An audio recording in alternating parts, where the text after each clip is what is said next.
মানে পুলিশের সঙ্গে ধস্তাধস্তি হয়নি, পুলিশ উল্টে আগে আক্রমণ করতে এসেছে।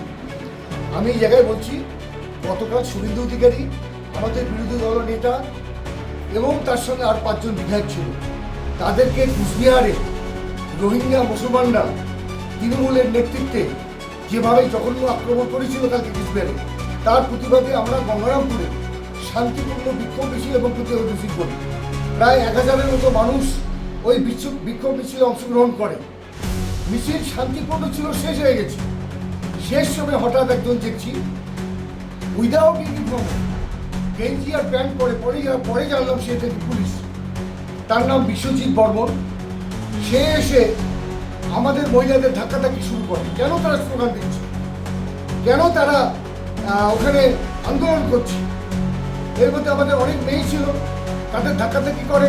এই ধাক্কাধাক্কি করার পর বচসা শুরু হয়। আমি কথা আবার বলছি, ওখানে অনেক পুলিশ ছিল, 50 জন পুলিশ ছিল। একজন পুলিশ সেটা জানলাম পরে পুলিশ, সে কি করে উইদাউট ইউনিফর্মে এসে মহিলাদের ধাক্কাধাক্কি করে।